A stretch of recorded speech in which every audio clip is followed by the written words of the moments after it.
Cosmic Microwave Background by M. Alexander Turner.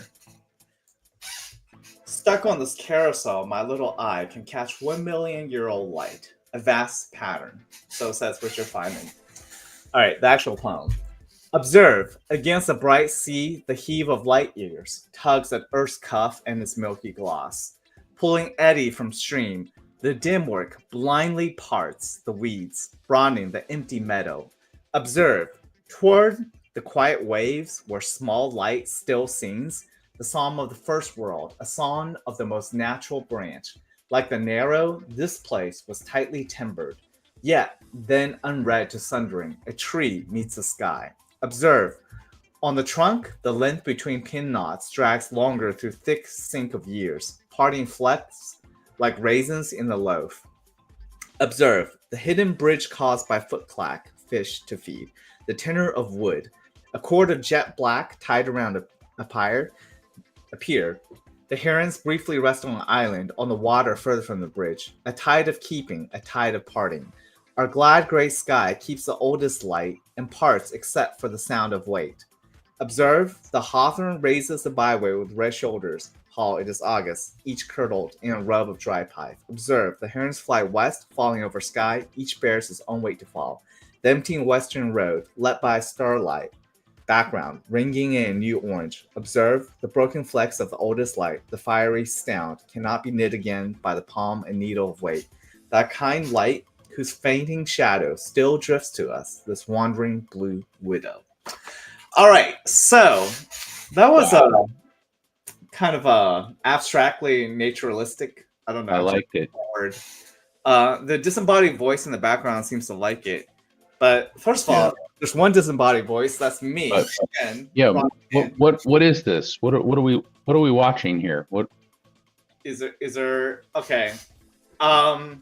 You are watching SG2 on Space. The only weekly. Oh, I've actually, yeah. I'm just gonna say this because I guess this browser does not have the other ones. Oh, wait, I found it. Never mind. Okay, the only weekly space show. Although, admittedly, we have taken kind of a hiatus for a little while. So, this, if you're watching this live, it is episode 215. From Big Bang to Cosmic Microwave Background. Today's date, if you're watching this live, is November 14th, 2024, hailing from Houston, Texas. Wow. The guy in the background, if you care to know, is Leonard Kramer, whom you can change your title if you want, but there you go. I'll have you as Space Guy. Hey. Oh, I thought, Space Guy. Okay, I can be a Space Guy. Sometimes I talk to the mothership. Yeah, that's true. So. I'm gonna. How's a? I don't know. Headband guide. Who knows? I don't know. Okay, it's my swag. Mm-hmm. I like your pears in the background. Oh yeah, I'm a fruit. I like fruit. Yeah, there's some apples back there too. Yeah. Yeah. That makes me. I feel a little hungry. Actually, I'm sorry. It's all good. You want me to move them out of the way? No, it's good. Okay. I mean, in any case, so Leonard is a person who knows a lot about where we all supposedly come from. The universe, that is. The universe. Okay, well, I don't know if I know, but I'm interested in it. Okay. Before I continue, I will say the poem that I just read is actually from poets.org, 2020 Harold Taylor Prize. Really not sure what that is. It's probably some literature prize. I think it was really good. You know, you can tell that it was not a chat GPT or, Copilot generated poem. It seemed to have some humanity. So in it. Definitely it does. And it's mostly from the literary side, talking about light and whatever, nature and such. But from the physics aspect, which we want to go into today, let's start from the beginning. Yeah, so the topic, this is a little bit ambitious. The topic is has to do with something I've noticed in recent in the most up-to-date notions about physics having to do with the Big Bang, cosmic microwave background, and string theory.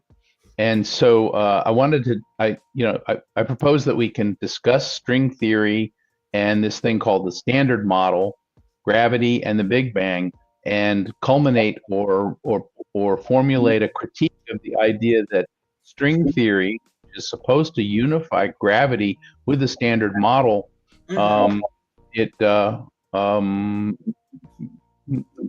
tends to, there's some evidence that it's not valid, and that's what I wanted to talk about. String theory does seem to be falling from grace, as it were, in the modern understanding of it, and it has to do with the fact that it doesn't seem to have produced any testable hypothesis. So let me start by talking about what the Standard Model did. Okay. So we want to go and talk about the Standard Model, which came before string theory, right? Yeah. So the Standard Model is, if you think of the building blocks of what everything is made out of, it's like the Lego blocks that make everything up, and so all the particles. So we call them quarks and leptons, and so quarks make up what are called the hadrons, which are protons and neutrons. And there's also a kind of hadron that's called a meson, but that's I don't want to get into all of that. And then electrons, and then there are forces that hold all of these particles together. And so in the early days, in the late 60s, it was observed that the hadrons, protons and neutrons, and mesons could be modeled and verified experimentally as though there were these quarks, which are the subatomic particles, are held together by string-like like rubber bands, as it were. And so by analogy, and that's solid, that's pretty solid physics, okay? Because it results from a study of the output from particle colliders. So all through the 20th century, people were building bigger and bigger colliders until they started to they need to be moved around like railroad cars in order to probe the innards of the subatomic particles. Mm-hmm. But what happened? But by about 1980 or early 90s, that sort of ran out. There wasn't anything new being observed. And so the idea is like in the 50s and 60s, they would do a particle collider, and so the pieces that would come out, and then people would say, "Oh, this must be another particle," and so they would infer a different kind of particle, and that was very productive all the way up until about, I don't know exactly when it started to sort of not be as productive, but approximately 1985 was when that stopped happening. And then one of the particles was called the Higgs boson, which is one of the force carrying. It's actually the field that gives the particles mass. That was predicted way back in 63.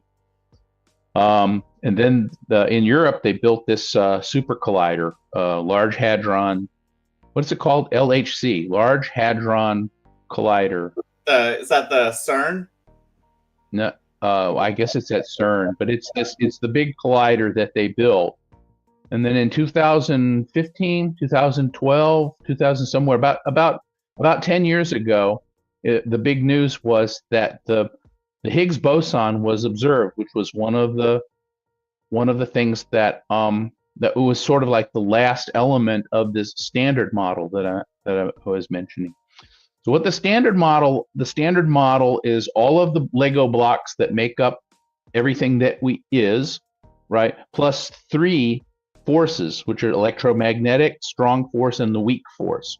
Okay, so those are all combined together. It does not include gravity, and um, and so physicists of that era and all the way up till today were struggling to try to incorporate gravity into this standard model, and so that's why they invented this string theory.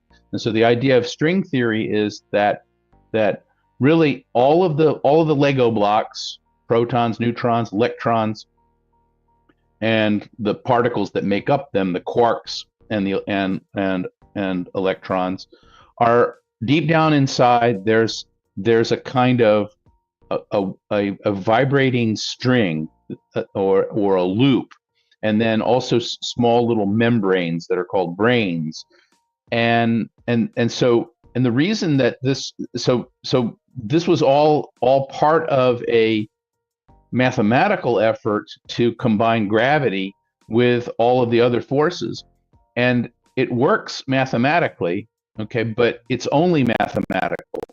So string theory is a mathematical structure.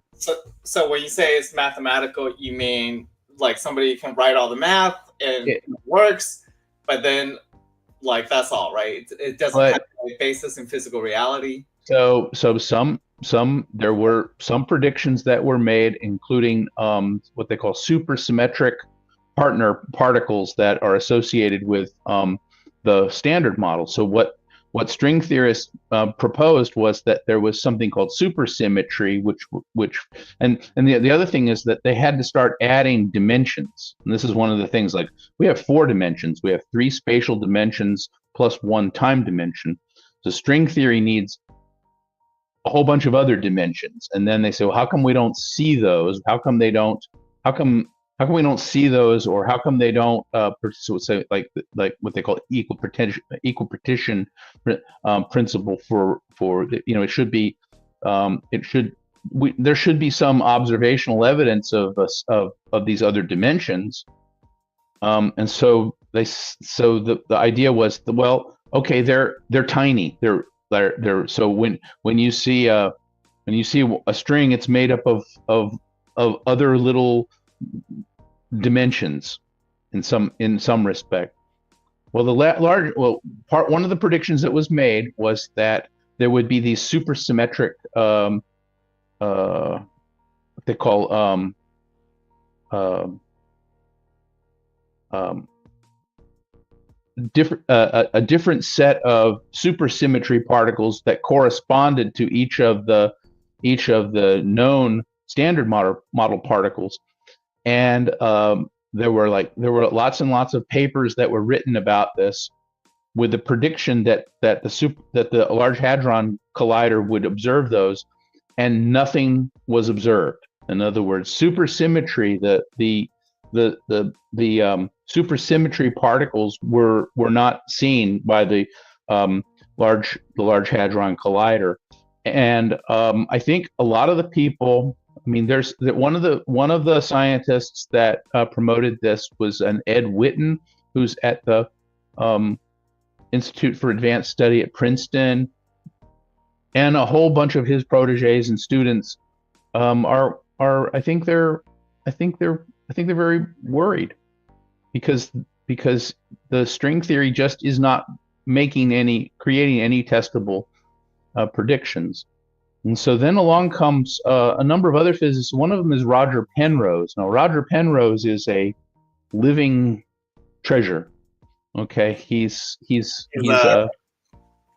my opinion, he's a living treasure. He's a living treasure. Okay, he's 94 or something, and still bright and still active on YouTube and still writing papers.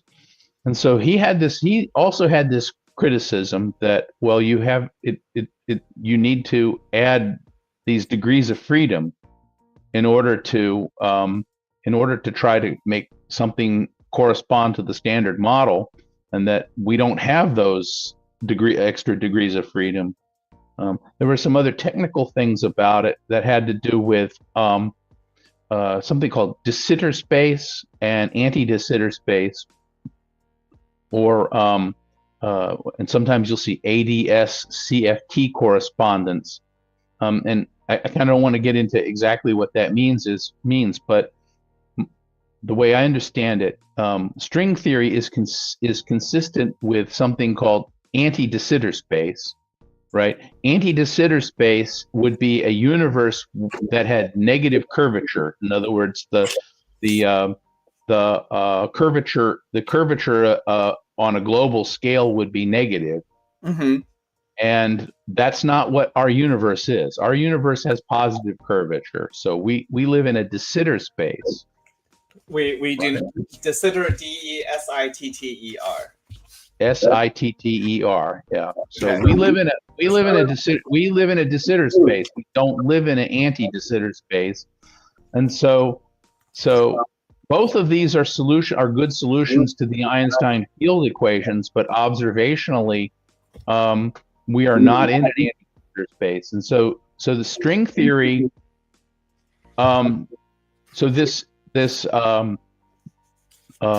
what they call ADS, anti-de Sitter space, conformal field theory. Conformal field theory. Yeah.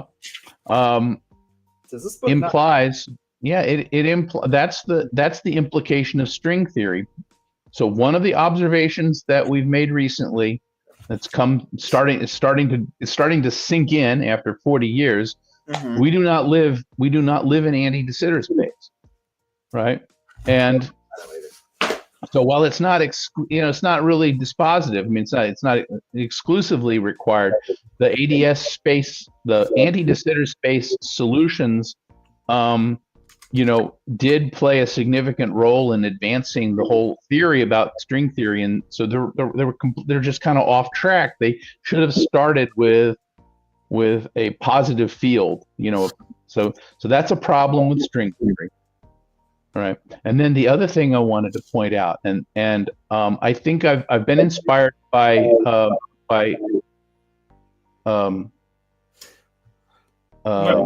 for anybody who actually wants Roger to get Penrose. I'm going to share this article, a 91-page one, with a 91-page article about, I don't know who this person is, wrote about anti-de Sitter space is a maximally symmetric solution of Einstein's equations with attractive cosmological constant included. Right. Anyway. Okay. All right. I haven't read that. I don't. Who's the author on that? I don't know. I just did a Google search.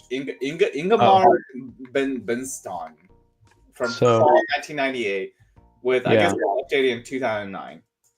So string theory is a mathematical structure that is elegant and exists, and mathematicians can win awards for this elegant theory that they've created, but it doesn't seem to conform to a de Sitter space.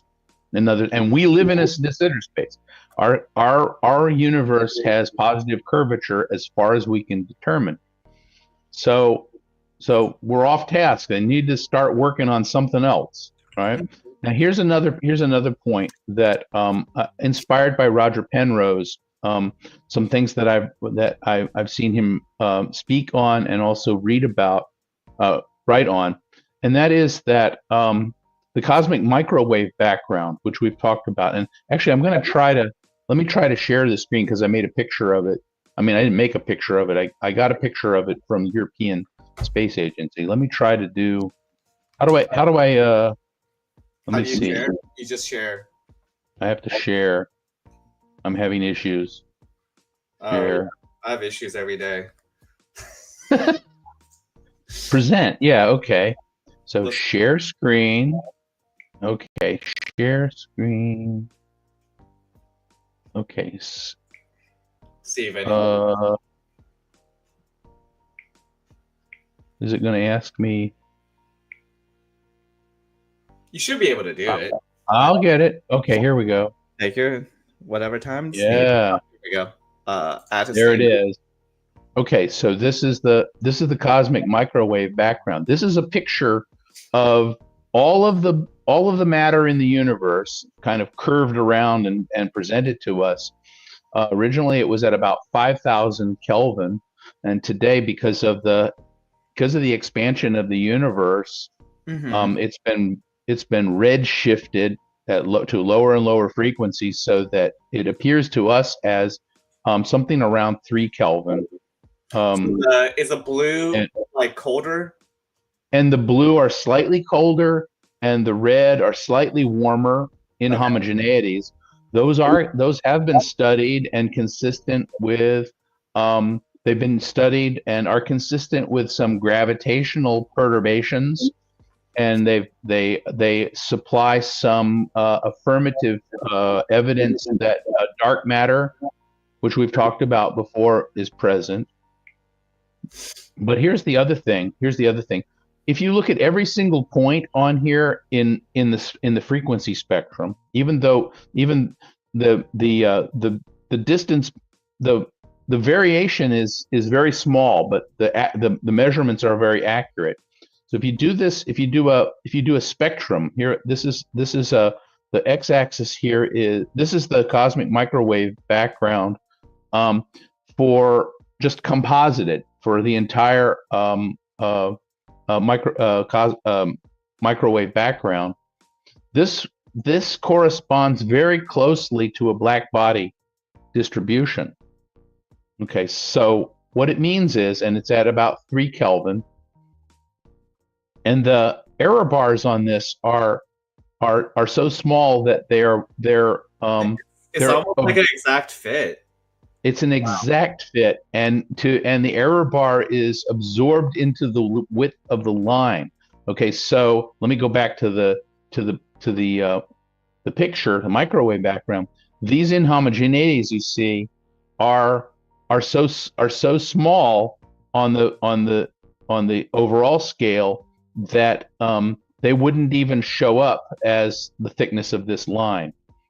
I don't know if like I said, it's a little bit articulate. No, it makes sense. What I'm trying to say here is this is a black body spectrum. The entire universe at just a few 100,000 years after the Big Bang, when the universe became transparent, was a black body. So black body means that it's completely thermalized. It's at the maximum entropy that the matter could exhibit. Meaning, so entropy means the amount of disorder.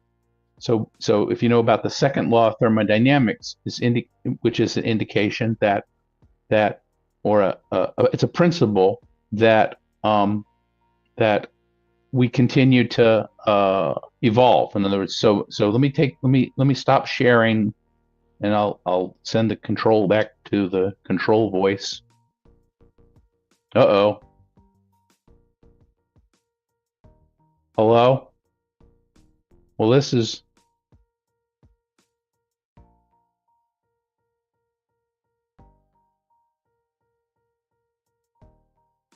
I don't know, Shen. Hello, Rocket Man. Really? Well, that was awkward. You need to unmute. Wait. What just happened? Why is it back to us two?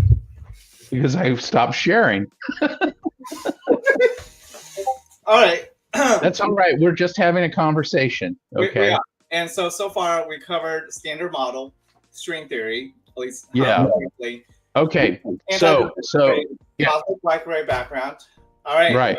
So the point is that what we observed in the cosmic microwave background, which was 13 billion years ago, and 13 some billion light years away, is a fully thermalized standard model stuff. All of the Lego blocks that make up the universe were fully thermalized.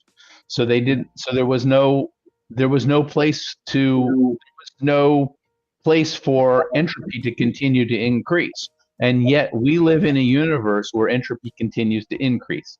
And the solution to that paradox is that gravity did not participate in the black body elements of the cosmic microwave background. So it means that gravity is disconnected.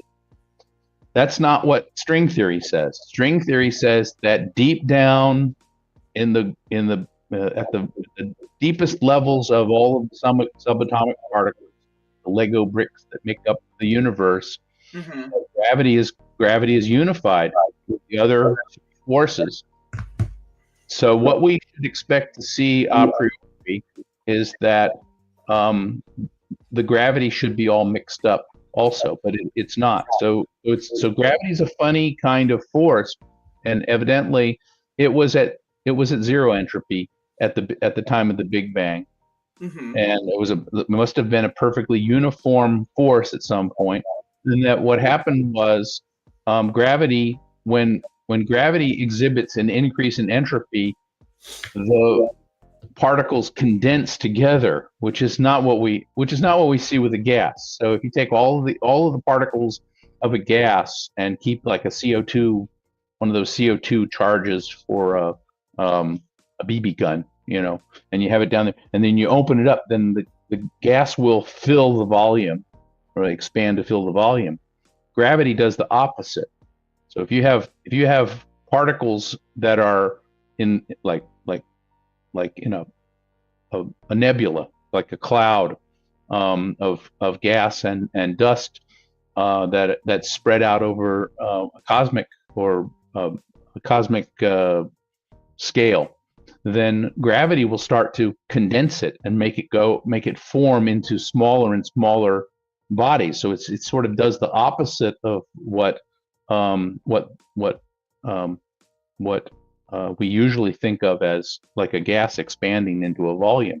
And that's very important because ultimately gravity causes matter to just condense into black holes. And black holes are like tightly, they seem to have really highly ordered, the entropy is decreased, but we've talked about that before. It turns out that black holes and condensed, all these condensed objects have very high entropy, and they're condensing. They're doing something opposite to what thermal particles do. So what I propose is that, and I think Roger Penrose would agree with this, that the observation that the cosmic microwave background is fully thermalized at the maximum amount of entropy that it can exhibit on the one hand, and then the fact that I can sit in my kitchen here and I can take a hard-boiled, or I can take a raw egg and put it on, and it'll fall on the floor and break apart. The fact that is still, our universe is still evolving. The fruit behind me is like ripening. All the things that are going on in the universe are the result of the fact that gravity did not participate with the standard model in the early universe. It was a separate phenomenon that was completely disconnected. And so it's an argument that string theory, it argues against the proposition that string theory is a veridical theory, and that's kind of all I wanted to say about it. I don't know that I communicated what I wanted to say. I know that I'm sort of inarticulate. Can you hear me, first of all? Oh, yeah. Mm-hmm. Oh, okay, sorry. By the way, this is iced tea, in case somebody thought it was like... I don't know. You're drinking whiskey? What are you doing? It's iced tea. It's not even iced tea. There's no ice in it. It's just tea. It's just tea. Yeah, it's not Kahlua. This is mango passion with 0 sugar. Well, mine is unsweetened, of course, since carbohydrates. Sugar is poison. Yeah, sugar is poison. So I think you just covered. So there's actually an outline to to this episode for. I don't know why I'm saying this to our viewers, just so that you guys know that we're not just bumbling around. Yeah. I mean, we are kind of bumbling around. The thing is, here. Let me try it another way. Okay. So physicists all through the 20th century were building these particle colliders, and Rutherford, took alpha particles and fired it through gold foil, and then he looked at the products of the, and so he noticed something, and then up after World War II, they started building bigger colliders, and they ended up breaking atoms apart, and then breaking the protons and the neutrons apart, and studied the products that came out, and they called didn't we call it the zoo, like the particle zoo, and Murray Gell-Mann came up with an integrated theory about the quarks. There's 3 kinds of quarks. Okay, actually there's more than that, because there's these generations, like there's 3 generations, but I don't want to complicate it all like that. The standard model consists of these subatomic particles, and then the leptons, the bosons, and that hold everything together. And there was some evidence. There's good evidence that the quarks are held together by the strong force, which is mediated by gluons. These other kind of particles, right? So that's all very solid, okay, because it fits the observational evidence. But string theory kind of took the analogy. They said, we can't build any bigger we can't build any bigger colliders. But let's make a mathematical theory that's in analogy with the gluon model, but is mediated, or will allow us to combine gravity with the other 3 forces. And so it was a successful mathematical theory, but it made no testable predictions. But I proposed that the Big Bang is a particle event. So it's if you have a particle accelerator and you fire you fire electrons together or protons together, and then you look at the products that are coming out, that's in analogy to what the Big Bang is. So the cosmic microwave background are the particles of all of the photograph of the fireball that came out of this singular event. And there's evidence that gravity did not participate in the same way that all of the other forces of the part of the. So when we say the other forces, we mean the other. Yeah, there's 3 other forces: the electric force, electromagnetic force that we know about, and then there's the strong force mediated by gluons, and then there's the weak force. And we even think that maybe the weak force has some unusual characteristics that connect it to neutrinos. And all the neutrinos that we observe are polarized in a particular direction and have a certain mass, or small mass. So there may be some missing neutrinos. There may be a kind of missing neutrino that has very high mass. And that could account for dark matter. Huh. I really got to read Roger Penrose's book at some point. Talks about some. Well, he has several books. Yeah, This one, have you read it? No, I haven't read that one. Okay. So what is okay? So if gravity doesn't fit in with all the other forces that seem to occur during that era of our early universe, where does it come in, and how do we? Okay, well, that's what the Institute for Advanced Study and all the other people who are experts in this area need to start working on. Okay, they've been wasting their time for 40 years on string theory because it's a beautiful theory, right? It's a lovely theory, and it has 10 to the 500 different kinds of, what do they call that? Different kind. What is it? Yeah, and it doesn't. It seems to be dependent upon an anti-de Sitter correspondence, anti-de Sitter space correspondence. We are not in it. We don't have that. So everything that we're able to observe does not correspond. Doesn't seem to indicate that string theory is a veridical model of What did you say? Those guys at the what Institute for what? Institute for Advanced Study, and everyone else who's working in Stanford, and I'm going to say our hero Leonard Susskind as well. You know, The other Leonard.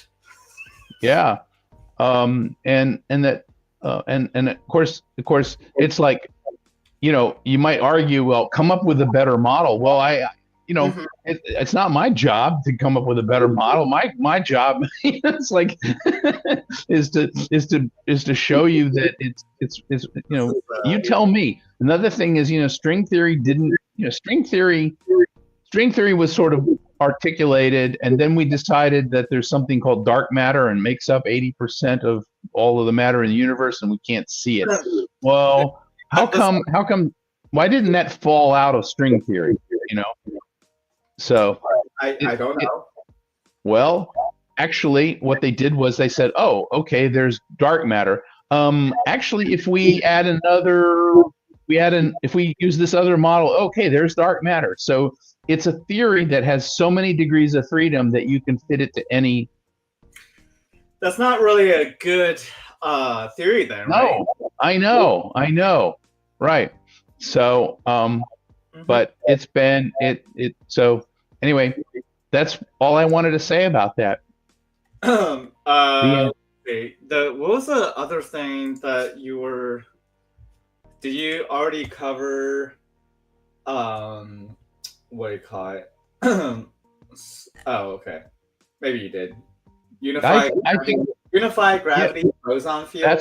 That's what string theory was supposed to do. It was supposed to unify gravity with the standard model, with the other three theories, and by proposing that all of those building blocks of matter, like the quarks and the electrons, were composed of these strings that were deep down. The size of the string. Okay, if the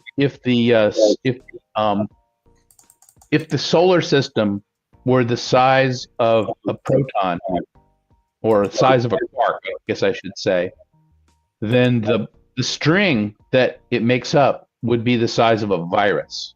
So the relationship between the size of a quark to the underlying string that makes up the quark, and that's because you have to get down to those distances before. Gravity is distance dependent, but it's a very weak force, so you have to get very, very small distances, and so that's the only way that you could combine gravity with the standard model. And then the other thing was that the standard model very well unifies special relativity. In other words, you know, different reference frames, and that's it came from an examination of Feynman diagrams for, you know, the decay and collision of particles and so forth. And so by looking at them in a different reference frame, you know, different, like an a moving frame, then the Feynman diagram gets distorted or even turned on its side. So that was what they were trying to do there. But like I said, that's all I wanted to talk about.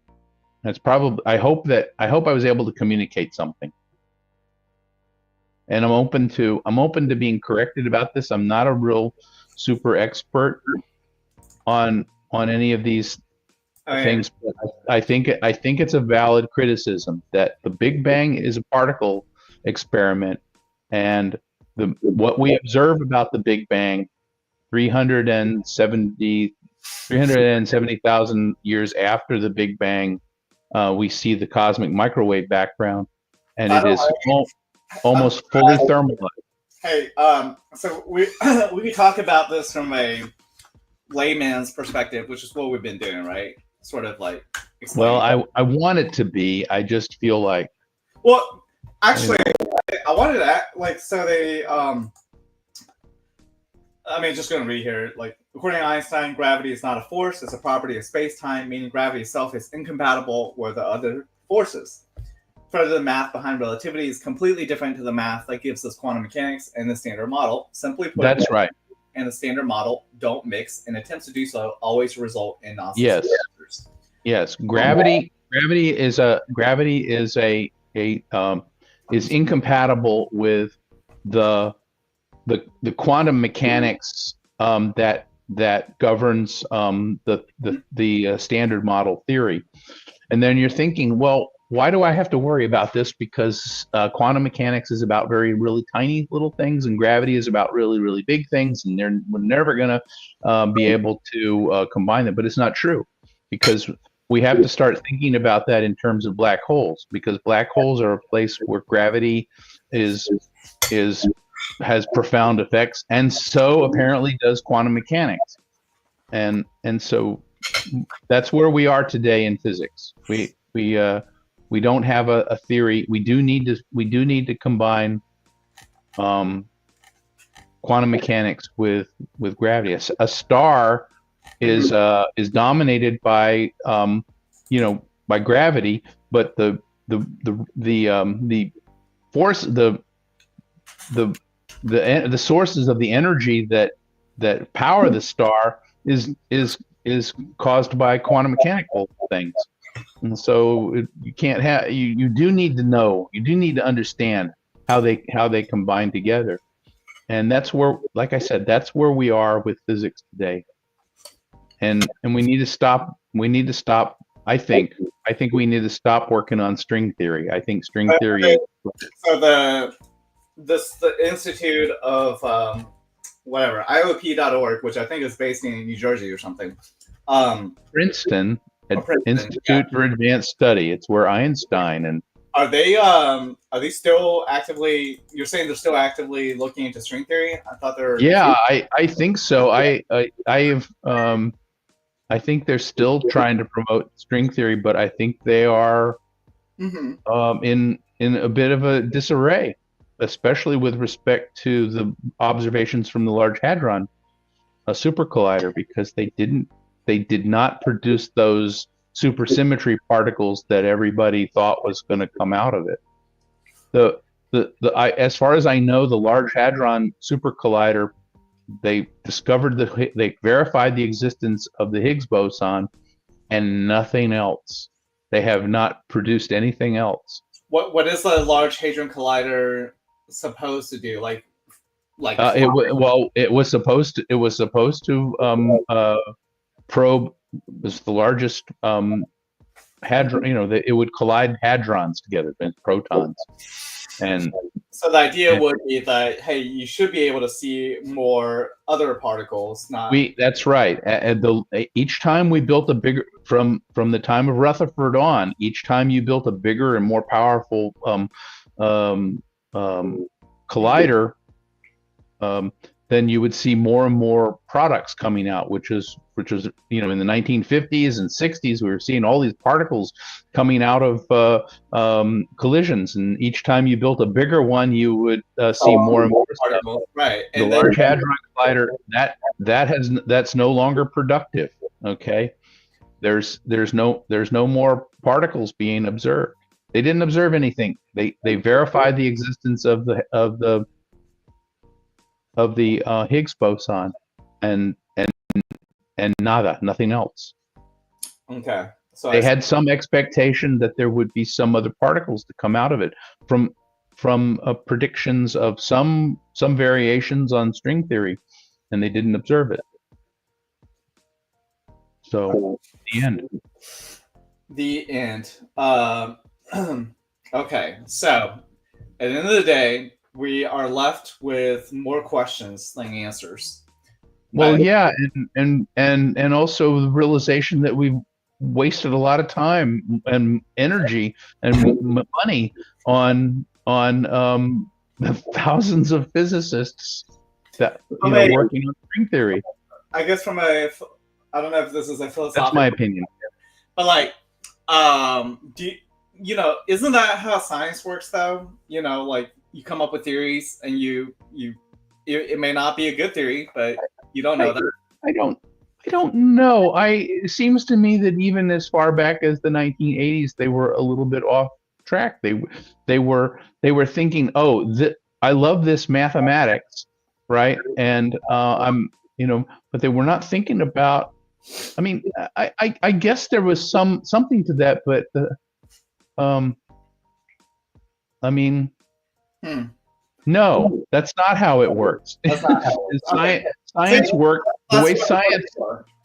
The way science works is, go ahead. Sorry. The way science works is you make a prediction about something testable, and then you build an apparatus to test it, right? You don't say, hey, this is a beautiful theory, I'm going to publish it, and that's and then somebody else will take your beautiful theory and do something even more beautiful. I just in Rutherford's day or Summerfield, J.J. Thomson. Remember J.J. Thomson? He built the little cathode ray tubes, and then he had the electrons going through there. So he did things to test it. We don't seem to be doing that. We seem to be just. You're saying we're playing around with mathematics and models, and we're not actually correlating that with, hey, what is having?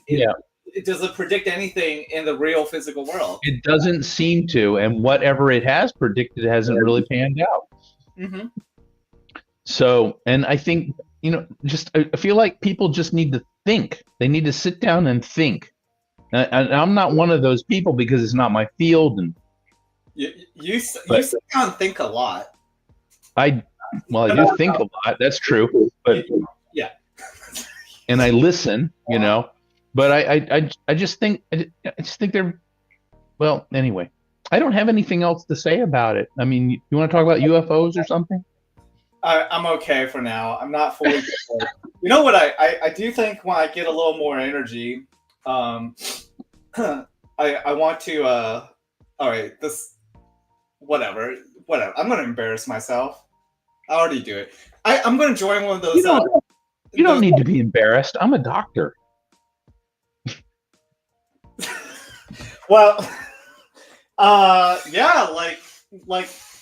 you know what? The UFO section would be a lot more interesting once I join one of those organizations that are, investigating reports. You can apparently apply and join one of them. Okay. So I can go interview people who supposedly has had accounts of. Or you could investigate the cattle that have had their parts removed, and I could. So I'd be like I don't know what they call it. It's like you're like a field agent. There you go. That's the word. It's like one of those. Yeah, Mulder and Scully. Yeah. No, not like the TV show. More just like, I don't know, whatever. But people don't know what show I'm talking about. Talking about the X-Files. Yeah. I actually was thinking of getting the signature poster. Putting. Okay. Anyways, all right. You look at me with mild amusement. Understandable. So. Okay. Well, let me ask you this. Since this show in general is also catered towards our audience 10,000 years from the future, what would you say? I would say they've already figured all this out, Okay. Why are they watching this? What? Why are they watching? It's historically interesting, I mean, I don't really fit in very well to almost 2025 now, so. 21st century is a quarter of the way through. I can't believe it. Yeah. You can't believe it. Oh, fine. You can't believe it. It's still here. Is that unbelievable? Whatever. All right. So for those of us, if you're watching 10,000 years in the future, no doubt everything we ever talk about here, you already know about it. So they already know. I mean, really, I can't think of either that or like it's a dystopia, But then, dystopia, like we went backwards, I guess, technologically. Yeah, it could be. Well, I mean, there is some evidence that since prehistoric times, modern human brains have been getting smaller. Wait, That's an interesting thing to talk about. So, right, it was something I read. I didn't verify it, but I mean, that our brains are actually, you know, since from the time of about 100,000 years ago, modern humans that existed 100,000 years ago had larger brains than, you know, their encephalization quotient, and that is the size of their brain relative to their size of their body, was larger, and so we're now devolving, and in another few 100,000 years, we'll have the brains the size of Australopithecus. You're saying larger brains automatically implies a greater intelligence, which Well, not necessarily. I mean, I know that you're not supposed to say that probably, but I mean, all of the, I mean, that's true. Well, like you mean more like the ratio, right, between your brain size and encephalization quotient, yeah. Okay. Having a large brain has an energy penalty, because humans have a large brain, and about 20% of the calories that we consume are used by our nervous system, our brains. Okay, so I was trying to hide the fact that I've been eating, but you know, to anybody watching, it's pretty obvious, and it goes into what you're saying. Like, I gotta have energy for this brain, right? You need energy, yeah, so you'll be able to think more clearly. There you go. At some point, if I don't eat, I can't even talk. So this was necessary. I understand. Yes. All right, for everyone out there, we can keep bumbling on, but that's what we're doing. Has reached 50 minutes, so to all our viewers out there, thank you for watching episode 215. If you can believe it, and that's excellent. Maybe we can come back in a week or so and do some other. We will do this in a week. This hiatus was unforeseen. Now, before I close the show, so to speak, definitely for you guys who's interested in supporting the show, go on patreon.com/SG2 on space. Yeah. Thank you to Kyle Baker, Sam Welch. Subscribe, comment, leave comments. Comment. Yeah. Okay, you know what? I'm gonna write like, subscribe, comment, and share. I think there's something about ring a little bell or something. I don't know what else you have to do. Like, subscribe, comment, and share. Tell your friends. Here, actually, this guy. Wait, if I can turn this thing on. Okay. You remember this? Yeah.